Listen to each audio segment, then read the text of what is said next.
ngiye kubona mbona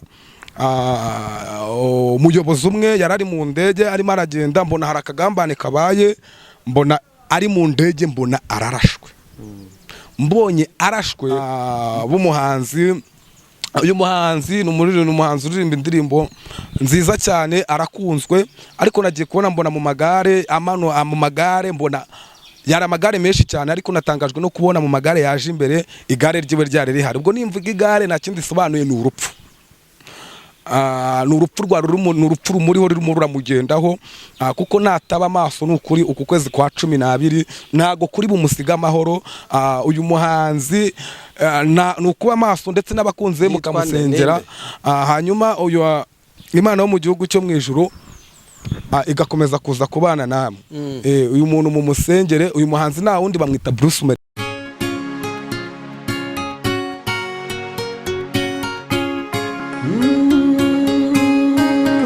Emana we, Yesu we, ingoma yawe ni amamare.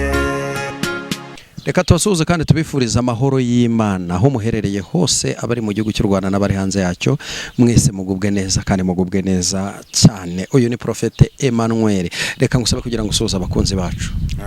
Ndabashoje mu izina rya Yesu, amahoro y'Imana ari ku buzima bwanyu. Uyu munsi wa none noneho uratuje cyane cyane. Emmanuel, uvuye mu masengesho?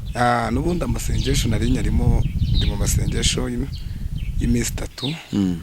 Ndumva amasengesho ndibuze kuyarangiza ejo mu gitondo. Yego. Reka ngusabe kugira ngo usenge Imana, numara gusenga Imana utugezeho message Imana yaguhaye kutugezeho uyu munsi. Uri Imana nziza, uri Imana ikomeye, uri Imana yera, uri Imana ikora imirimo n'ibitangaza, uri Imana y'inzobe n'abagufi, abarebare. Turagushiye turaguhimbaje Nyiringabo Imana, abakomeye n'aboroheje ubana nabo, urebera hose icyarimwe. Tuguhaye ikaze na karibu, ngwino ubane natwe, n'abari twebwe abari wowe gushaka kwawe kuba ariko kuganza. Itegeko ryawe rimanukira hano mu izina ryawe Yesu, amen. Urakoze cyane, itegeko ry'Imana rimanukire hano mu izina rya Yesu, amen. Turakwakiriye. Murakoze cyane. Murakoze, Yesu abaho umugisha kuba muduhaye ikaze na karibu. Nta kibazo. Yego. Uranyakire ngo ngomeze ngendereho cyangwa hari ibyo ushaka kuba wanganira? Urakomeza gahunda, ariko nanone mbere yuko unatangira nanjye nakubaza, maze iminsi nkibaza cyane ku bintu bijyanye namwe abahanuzi. Abahanuzi ni ukubera iki tubona ko benshi mu by'ukuri basa naho bamaze kurambika umusaraba hasi, kuko uzabona benshi basigaye barashiriye mu kusebanya, mu guhangana, mu kuvuga amagambo. Ni ukubera iki Prophete mukomeje gutukisha izina ry'Imana? Ni ukubera ko ikizira cyamaze kwinjira hera. Hari igihe umuntu aterwa nabimenye rero. Iyo umuntu ashaka gufata inkoko, narabibabwiye, ayinagira utugore cyangwa se ubunyobwa. Hanyuma rero yamara kumunagira ubunyobwa, inkoko ikaza ikurikiye, akayinjiza mu nzu akayifata. Nako Satana akora, bitangira akwereka yuko ibyo utangiye atari ikibazo. Doke mu yandi magambo, icyaha kirakura. Kibyara, hatangira ari irari rikatwita rikabyara icyaha. Hanyuma niyo handi uzagera ukumva ko ibi burimo, ukumva ko nta kibazo. Satana yamaze kuba mu buzima bwanyu. Kubera iki? Muri 21 mu ndimbo z'agakiza yaravuze ngo muze turebe imbere dutegereze. Turebe imbere dutegereze igitondo, twiringire Imana yacu nizakurimo n'ibitangaza. 388 mu ndimbo zo gushimisha yavuze ngo iki? Haravuze ngo jya wumvira umwuka. Aho ngo harimo abantu rero batumvira umwuka, kandi umuntu yumvira umwuka ari uko yageze gute, yafashe ibi. Muri yaravuze 50 ngo ngwino twiherera, 58 yavuze ngo ngwino twihererana. Nyeka ko rero aba bantu nabihe byo gusenga bakigira cyane ngo bihererane n'Imana, kuko iyo dusenze Imana duhabwa imbaraga. Kandi iyo dusenze Imana turahishurirwa. Kandi iyo dusenze Imana mwuka wera ku buzima bwacu. Ubwo rero nibo nta mwanya bafite wo gusenga, egare kuba Imana iri hakurya yabo. Suko yabateye umugongo, ariko iri hakurya yabo. Ariko se biracyashoboka ko abantu bahishurirwa cyane? Kera bajyaga baririmba, abaririmbyi buzuraga umwuka wera. Buriya tunafite n'ikibazo gikomeye n'abahanzi nabo ubwabo basa n'abamaze gucika intege, nabo basigaye baririmba ibintu bidafite aho bijyana abantu b'Imana heza. Kuko kera wajya kumva nk'agakorasi ngo hembura umurimo wawe Mana, kuko iyi si dukurura cyane, n'abajyaga baririra itorero Satani yamaze kubagusha. Urumva niba umuntu yarakoraga iyo ndirimbo, bigaragara ko yabaga afite ihishurirwa ry'uko abantu b'Imana bamaze gucika intege, abantu b'Imana bamaze gutakaza ubumana muri bo, noneho bikamutera kuzura umwuka wera, akongera akabahanurira n'ubuhanuzi bukomeye. Ariko uyu munsi rimwe na rimwe tujya tunababona ahubwo bashishikariza abandi gukora ibyaha, kubera yuko impamvu babikora, iby'Imana bica mu ruganda, bitinda mu ruganda. Hanyuma rero abantu rero bahanze amaso ku by'isi bakeneye iby'ako kanya, kuko Satani nta ruganda agira. Kubera iyihe mpamvu? Abantu bari kureba ku bigaragara, kandi iyo twakurikiye ibitse n'ibitagaragara, nicyo kintu rero bari gushaka iby'ako kanya. Kandi Daniel ari mu rwobo rw'intare yageze agira ishirirwa rikomeye cyane, ngo yajya areba mu kanwa k'intare akabona harimo ubugingo bugira gute budashira. Dukeneye ko Imana yongera igatanga ishirirwa rikomeye ku bwoko bwayo, kuko Satani yamaze kwinjira mu bwoko bw'Imana, ariko siko byakagenze. Yesu yabwiye abigishwa be ubwo yajyaga ku musozi wa Siyoni, agiye ku musozi nako w'Igetsemani, yabwiye abigishwa be aravuga ngo mube maso, tugeze igihe rero abantu batari kuba maso. Ese nimba Yesu atinze, urupfu ruratinze? Ntabwo rutinze. Ese kupfuye upfuye ufite ihe n'umusozi, kandi urupfu narwo rutinze, Yesu ntatinze. Noneho umva ijambo ukuntu rivuze bw'imirimo ya nyuma niyo izahesha iya mbere agaciro. Wakisuzuma uko wari uruhamagarwa niko umeze. Nawe nimba uzi ko watenebutse, garukira aho ngaho. Bibiliya ivuze gute? Biravuze ngo nkwiriye gukora umurimo w'uwantumye hakiri ku manywa y'uko habonwa, kuko bugiye kwira. Ese ko bwije uhagaze? Ese ko bukiye uhagaze? Hari umuntu wegeze wuzura mwuka wera aravuga ngo iyi si tuzayirwamo nituyiraremo, hari n'igihe tuzayiraramo nituyirirwemo. Hanyuma kuko uyu munsi ari wo Imana yaguhaye, kuko ejo ntaguhaza. Nukuri uyu munsi niwe wawe niwuze. Ese ubanye n'Imana gute? Ese Imana iri kukwishimira? Erega hari igihe umuntu aba mu kigeragezo, ariko nubwo ari mu kigeragezo ntabwo bivuze ngo yirwanirire. Yakobo umva ukuntu yavuze, yaravuze ngo hahirwa umuntu wihanganira ibintu bimugerageza, kuko uyu muntu namara kugeragezwa azemerwa akambika ikamba ry'ubugingo. Urumva doke ni amagambo atatu: kwihangana, kugeragezwa no kwambika ikamba ry'ubugingo. Rero hari igihe utihangana wowe ukirwanirira, ariko ntabwo bivuze ngo ikigeragezo kivuyeho. Oya, ahubwo ikiruta ikindi ihangane. Umva ukuntu Jeredine yabivuze, yararirimbye aravuga ngo kwitonda ukarindira bijya bibasha kwemeza umutware.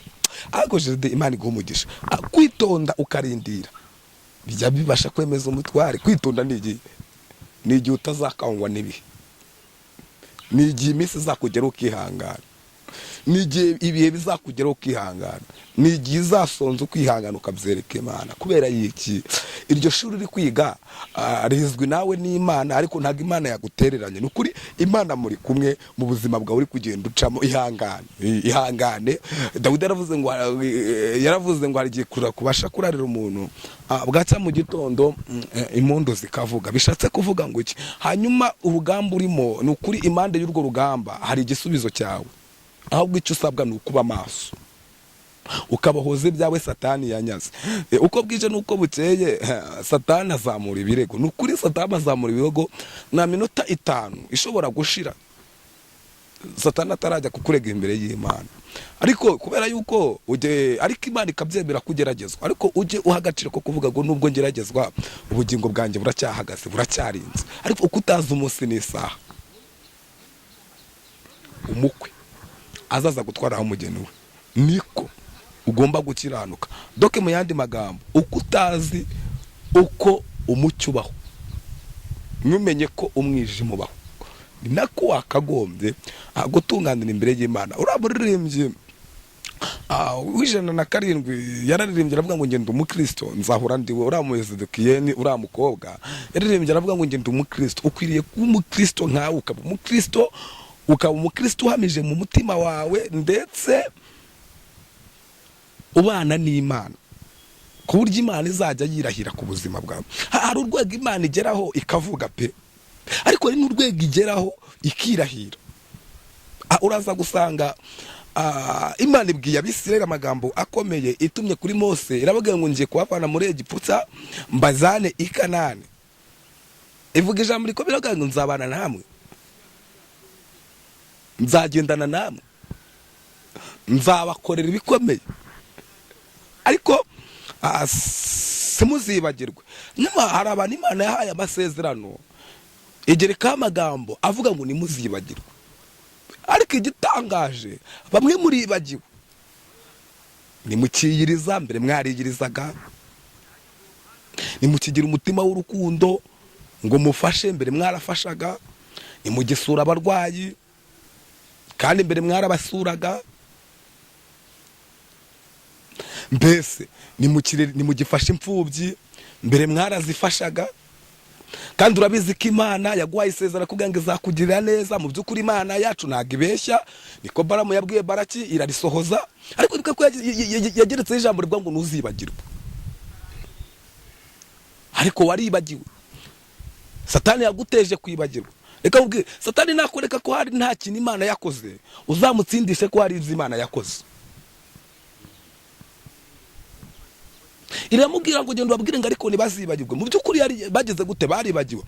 ariko nari ndi kuvuga ngo hari igihe Imana ivuga ikagereka ijambo rivuga ngo ntimuzibagirwe, ariko hari n'aho igera ikavuga ngo ndirahiriye.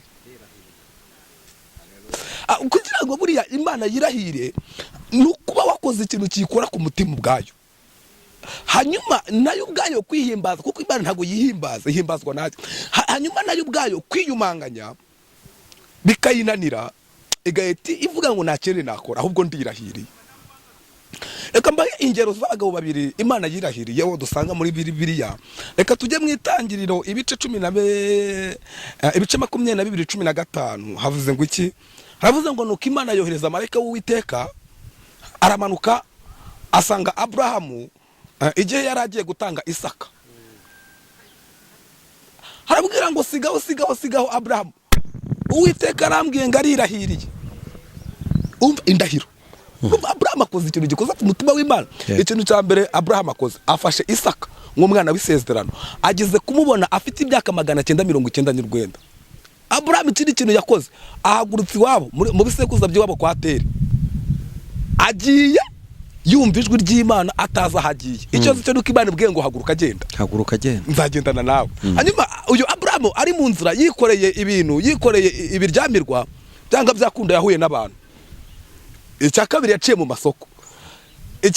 byanga byakunda aba bantu bamubonye nk'umusazi. bishatse kuvuga ngo iki? iteka n'iteka iyo umuntu atazi yujya, iyo akubonye abona ko wasaze. hanyuma Aburahamu yirengagiza ayo majwi yose y'abo bantu bamuca intege, yumvira Imana, aragenda. abana n'isezerano, ariko ntiyava ku Mana. hanyuma Imana imaze kurisohoza ihita ipima umutima we. uzi ko hari igihe Imana igusubiriza isubiza ibyo yaka, ariko iri gushaka kugupima. aricyo cyatumye Imana ibwira Abisirayeli ngo nzagendana namwe ariko ntimuzibagirwe, nzabambutsa ariko ntimuzibagirwe. ariko nyuma baribagiwe. hari abantu Imana yagiriye neza bibagiwe. bibagiwe Imana yabakuye mu Kanani ikabajyana muri Egiputa. Imana yabavanye muri Egiputa nako ikabajyana i Kanani. biravuze ngo nuko Imana imaze kumuhereza uyu mwana ikore isuzuma, itestinga umutima we. reba ikintu Aburahamu yakoze kigakora ku mutima w'Imana. ikintu cya mbere, Imana imwatsa umwana, ariko ntabwo Aburahamu uyu mwana mutanze. nako Aburahamu ntabwo uyu mwana yanze kumutanga, nta mwimanye. icya kabiri, Aburahamu ntabwo agiye kubwira umugore we ibyo yaganiriye n'Imana, abigize ibanga. icya gatatu, ntabwo abibwiye abajabe, ahubwo baramanutse bageze munsi y'umusozi, abajabe abasize hasi. abwiye umwana ngo tuzamuke umusozi. umwana nibwo yamubaza ngo data ko ndeba inkwi, igitambo kiri hehe? igitambo kiri hehe? Aburahamu abwira umwana we, muhungu wanjye, Uwiteka araza kwishakira igitambo. Hanyuma kibikora, Imana irebye ibyo bintu byose bikora ku mutima, iravuga ngo ndirahiriye. Tuguriye gusenga tukagera mu rwego Imana yirahira. Iramubwira ngo sigaho, nibutse urugamba wagiye urwanaho, ndirahiriye. Si umugisha gusa nzaguha, ngo kuko nzagwiza urubyaro rwawe rukangana nk'inyenyeri kandi ruzangana nk'umusenyi wo ku nkombe. Reka turebe n'undi muntu, umugabo wita Stefano. Uyu mugabo ngo yaritegereje asanga ubwoko bw'Uwiteka burimo burarengana, afata icyemezo ntawe abajije, arwanirira Imana ishyaka. Ngaragenda yica abantu babangamira ubwoko bw'Uwiteka, ngo Imana ibyitegereje iramanuka iravuga ngo Stefano we, ndirahiriye ndi Uwiteka, dore nguhaye umugisha, iwawe mashyize isanduku. Stefano, ku bw'iki kintu ukoze wari buzapfa utabaye umwami, ariko nkugize umwami. Mu yandi magambo, iyo usenze Imana ukayisengana umwete, uyibona bingana nuko wayisenze, Imana irirahira. Ntago umukiranutse ajya apfa gupfa gutyo. Muzakora ubushakashatsi murebe, njya nkunda kubibwira abantu, murebe abantu bubashye Imana, mundebere umuntu ugendera ku nkoni, mundebere umuntu ugendera ku nkoni. Wubashye Imana, niho Dawidi yavuze ngo nabaho sinigeze mbona umukiranutsi wishwe n'inzara, cyangwa ngo urubyaro rwe rugire gute, rusabirize. Hanyuma Imana yo mu gihugu cyo mu ijuru iduhana umugisha. Nari ndi mu masengesho n'ubu ndacyayakomeje. Uyu munsi ndumva natangiye umunsi wa 3. Hanyuma ndasenga, Imana ivugana nanjye, imijambo ivugana irananyigaragariza. Imana irambwira ngo tugeze mu bihe byo kuba maso, ariko reka tubanze dutange ijambo, kuko Imana yanyeretse ihishirirwa ry'umuntu ukomeye. Ni ukuri, umwe ni umuhanzi, turaza kumugarukaho, akunzwe n'abantu benshi cyane, mbese afite abafana, ariko nuko nabonaga igare ryiwe naryo risa nkaho ryamanutse. Ariko reka tubanze twinjire mu ijambo ry'Imana. Irindi hishurirwa ni iry'umuperezida cyangwa se umuyobozi Imana yashyize ku mutima wanjye, irarinyereka, inambwira ko ngomba kuza kuritanga kugira ngo abantu mube maso, musenge nawe mumusengera. Hanyuma kuko uyu muntu mu by'ukuri ntacyo yatwaye, ayoboye neza, abaturage baramwishimira, ariko nuko nyine Satani ibirego yabizamuye bikaba byinshi cyane. Ariko ni ukuri Imana hari ikigomba gukora, nimushyiraho amasengesho. Reka twinjire mu ijambo ry'Imana. Turasoma mu ijambo ribuze kuboneka mu Bami ba mbere, ndumva ibice byo 22. Turasoma umurongo wawo wa 18, twumve. Umwami w'Abisiraheli abwira Yehoshafati ati, sinakubwiye ko atari bumpanurire ibyiza keretse ibibi? Niho keretse ibibi. Mikaya aravuga ati, noneho umva ijambo ry'Uwiteka. Nabonye Uwiteka yicaye ku ntebe ye, ingabo zo mu ijuru zose zimuhagaze iburyo n'ibumoso. Uwiteka arabaza ati, ninde uzashukashuka Ahabu ngo atabare agwe i Ramoti y'i Galeyadi?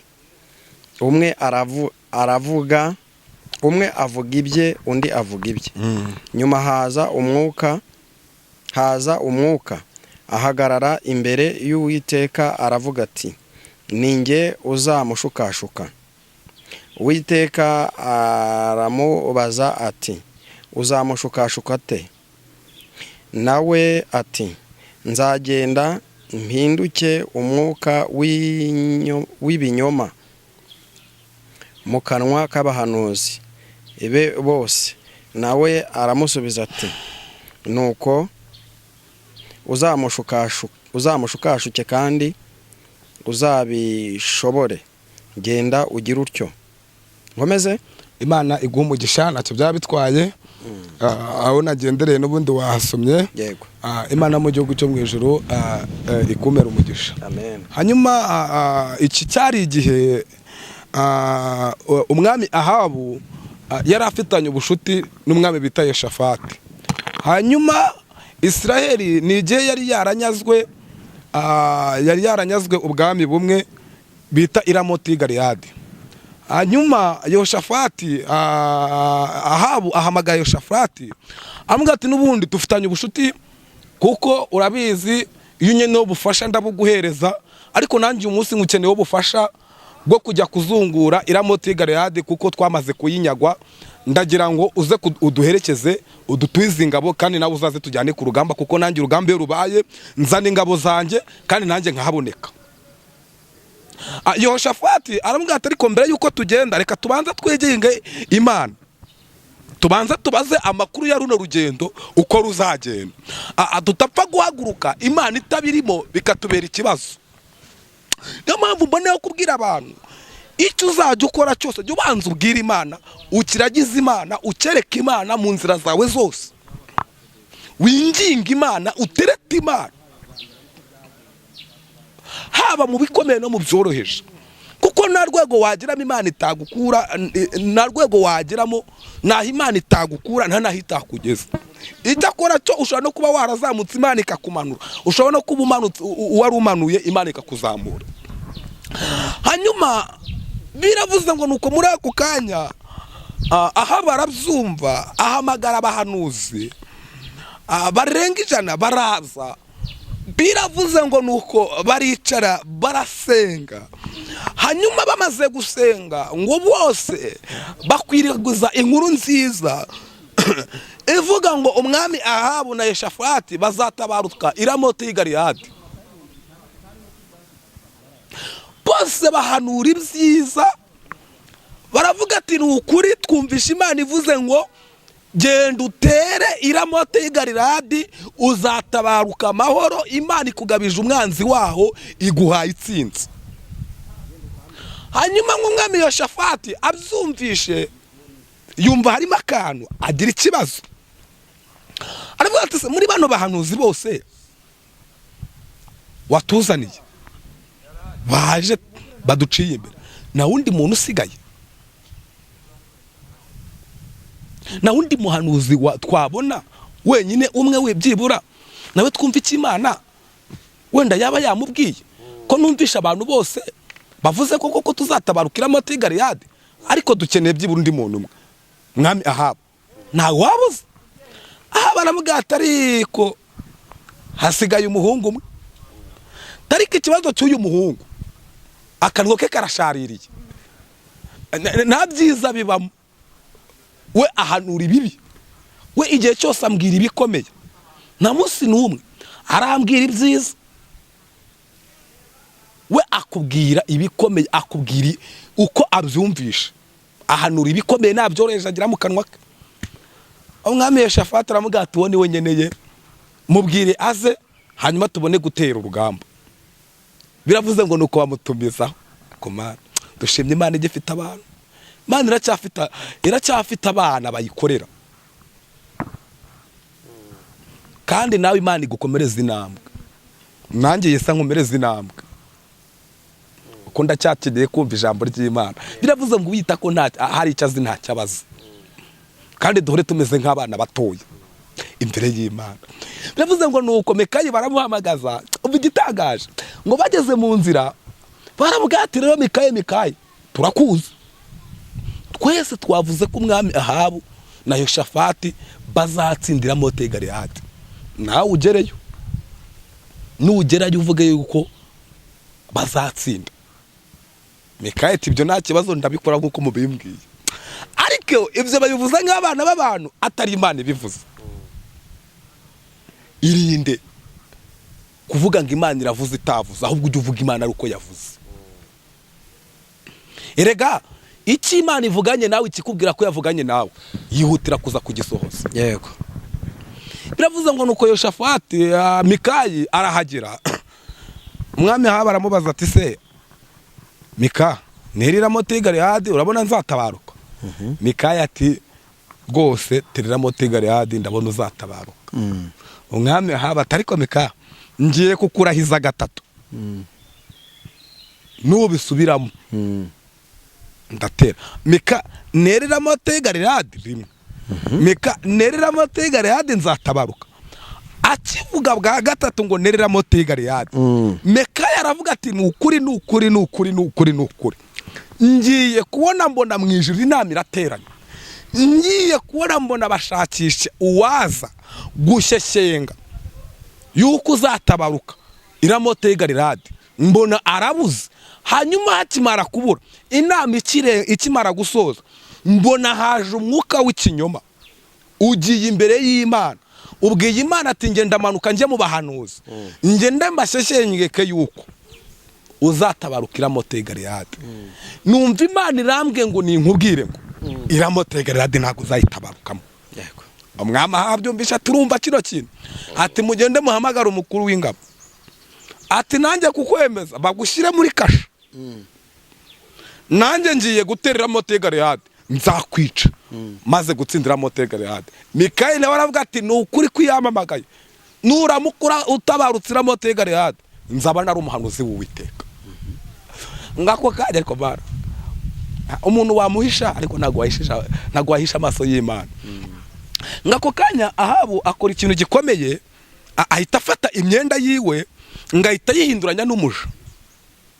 Biravuze ngo nuko baragenda bajya ku rugamba, ngo urugamba bararwana bamaze kurwana ngo hari umusirikare wari ugiye gutaha adafoye, abikora nk'uwitsinira. Biravuze ngo Ahabu yarahagaze mu marembo y'iramote Galeyadi ngo yohereza wa mwambi, ngarafora ngo yohereza umwambi.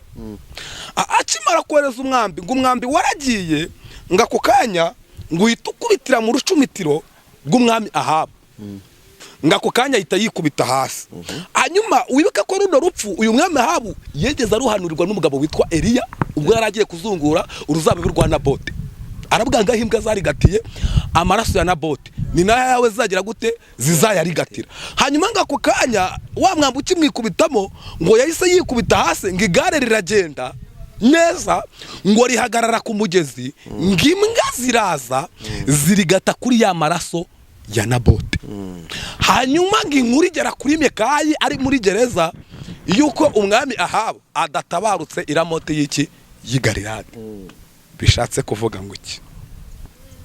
Bishatse kuvuga ngo tugeze mu gihe cyo kuba maso tukegera Imana cyane biruta uko twari dusanzwe tuyegera.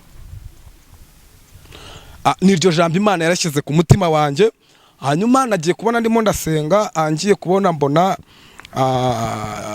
umuyobozi umwe yarari mu ndege arimo aragenda, mbona hari akagambane kabaye, mbona ari mu ndege, mbona ararashwe. Mbonye arashwe, mbona intambara iravutse, mbona habaye intambara ikomeye cyane mu rwego rukomeye cyane. Imana irambwira ngo ninze mbwira abantu bajye ku mavi basengera uwo muperezida, kuko igihe cyageze Satani yamusabye.